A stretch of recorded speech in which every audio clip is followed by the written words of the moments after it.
Expect that when you're at a seaside resort and it's a fine day, you're too busy enjoying yourself to think about its history. But really, in most seaside resorts, you don't have to go far from the beach to find clues about the past. For example, look at this ice cream shop here. If you look carefully at the bottom, you'll see that it wasn't always an ice cream shop. Look at the steps. They don't go anywhere now. This was once an old watch house, and it used to look like this. It was called a watch house because from here, customs officers used to watch for ships coming into port, then go on board. This is Fleetwood on the Lancashire coast, where the River Wyre enters the sea. It's a holiday resort, and it's a port that's famous for its fishing fleet. The huge container ships call here, and ferries to the Isle of Man.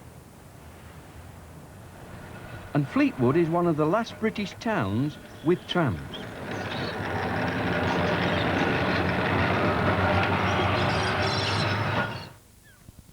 But if you'd been standing here 150 years ago, you'd have seen little but sand dunes and perhaps a rabbit or two.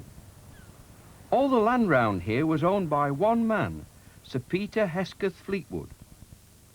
Bathing places by the sea were then becoming fashionable, and Sir Peter thought that if he had a town built here, people would come for the fresh air, sea, sand, good safe harbour, and fine views over to the Lake District.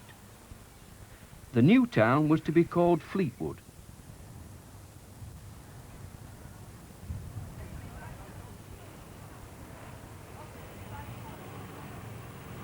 Now, I haven't brought you up here to see the pavilion, although it is a very fine building, but because this is the spot where the town of Fleetwood first began.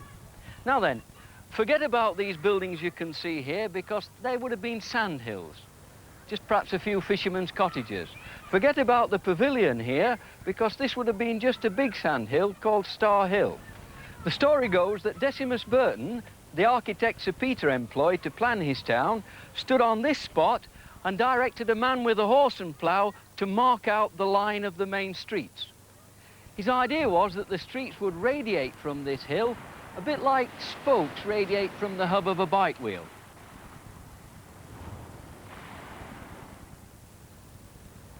And you can see that although his plan has been altered a little bit, the streets do come in on this hill here.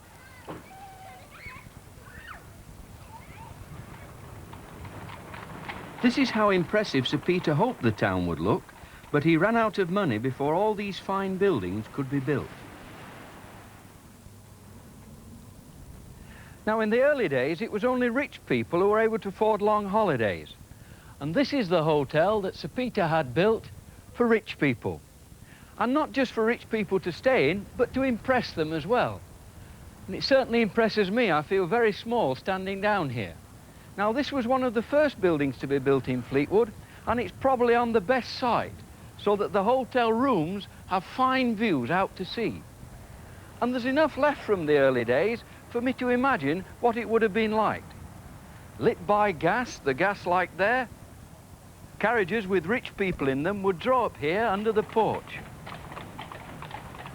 These stones here are to protect the pillars from the carriage wheels. Look, one or two have been caught. Rich visitors to the North Euston didn't have to mix with the crowds. They had their own special promenade. Here you can see it's raised up from the ground, and these marks show that there was an iron railing all the way around. So, if you're a visitor to the North Euston, you'll be able to enjoy the fresh air and look out to sea without being jostled by the crowds. Sir Peter also had fine houses built for rich people to stay in. You can still see some of them today, like this handsome row of terraced houses with their small paned windows and cast iron balconies.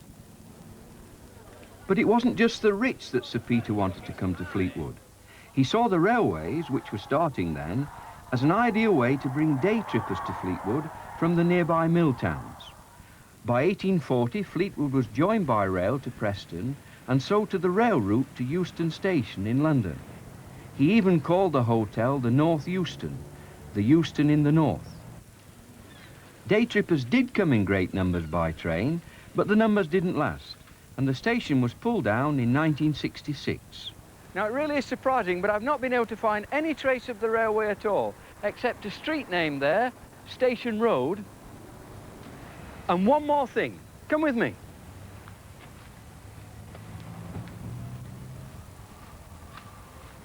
Now, it should be about here somewhere. Oh, yes, there it is. Look. It's a boundary stone from the first railway to come into Fleetwood, the Preston and Wyre Railway. Look, there it is, P Preston, W Wyre, and the R Railway. So if the boundary stone was here, then that high ground there beyond the allotments must have been the embankment along which the railway ran.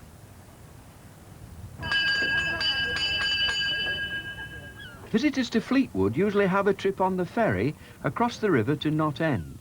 But the ferry isn't just for pleasure.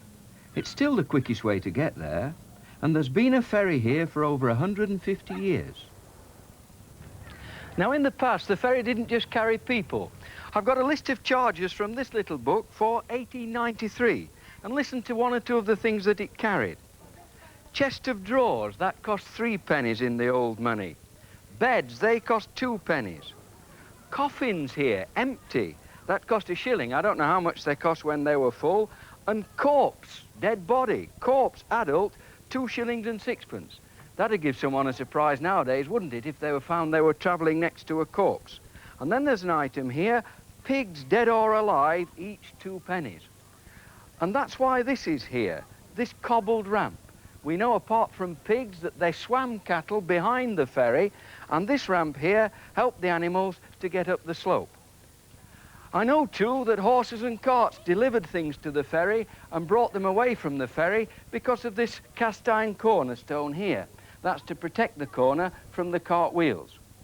And so the animals, the pigs and the cattle, would go up here and then to the market. Now, as well as a fashionable seaside holiday resort, Sir Peter also wanted Fleetwood to be a port. That's why he had this built almost before there were any buildings in the town. Now, what do you think it is? In fact, it's a lighthouse. Now, you might think it's small for a lighthouse, and it is, because it's deliberately designed like that.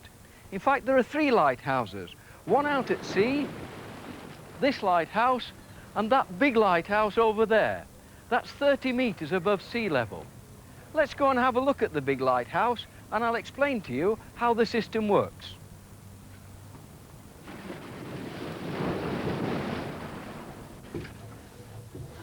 Well, in the old days, they used to allow visitors up here, but how ladies in particular, with the long dresses they wore, managed 173 steps beats me, but still, the view's worth it.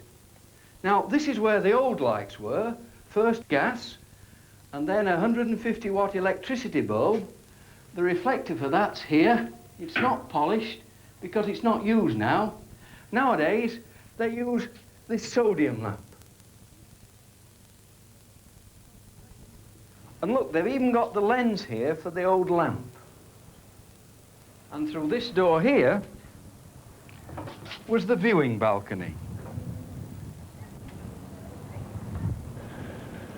The idea was that the ships would be in the right channel by getting the lighthouse lights in line like this. Then they wouldn't run aground on the sandbanks. The port did so well that just over 100 years ago, a new enclosed dock was built with gates to hold in the water even when the tide was out. This is how it looks today. You can see the depth of the water over there in metres, but there at the side are the old depth marks. They're in Roman numerals, and they've been carved into the stone.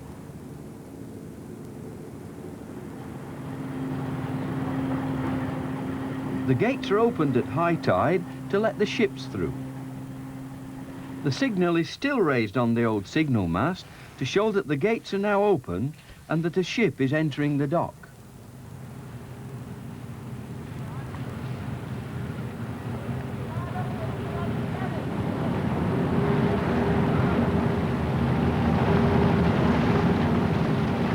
You can see that there isn't much room to spare.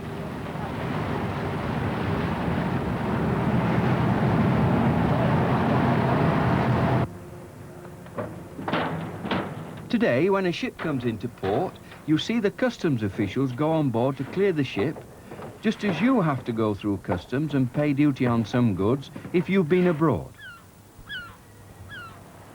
It's not only today that there are customs officers. Of course, they had them in the past to stop smuggling. Now, here is the end of the old quay at Fleetwood. You can see that this wall has been joined on. And any goods landed at Fleetwood had to be landed on this quay so that the customs officers could inspect them. If you look carefully, and the letters are very faded, you'll see the letters LQ. That stands for legal quay. That marks the end of the quay.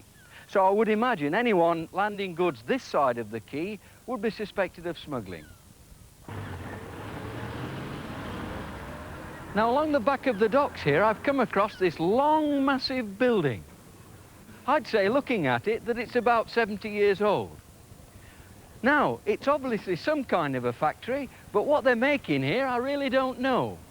You see, there's a ramp going along there, and at the end, going into the dock, is a long tube or chute. Oh, there's another one here. Let's have a look at that. Yes, here it is. Look, it moves around, and at the bottom, it's some stuff that looks like snow. Now, what do you think they're doing here? Let's go in and find out.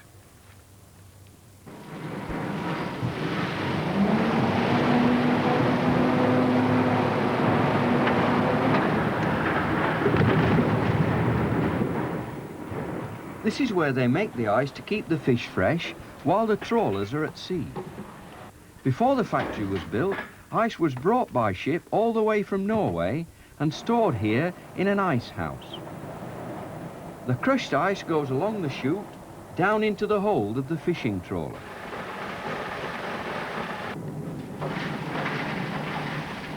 The crushed ice is bought by fishmongers too.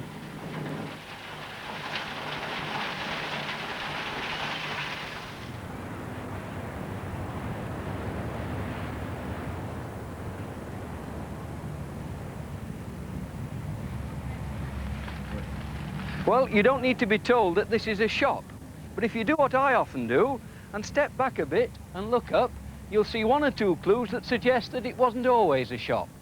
For example, that round window there. What do you think it was? I must say I was surprised when I found out. If you look round here, you'll see a plaque. Lifeboat supported by voluntary subscription. So it was a lifeboat house. There's been a lifeboat station at Fleetwood since 1859.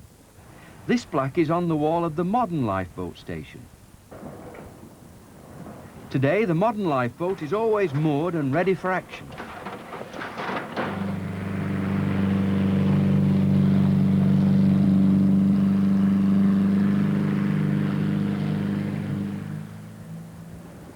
Well, I found a lot of clues to the past here in Fleetwood, and all of them within walking distance of the beach.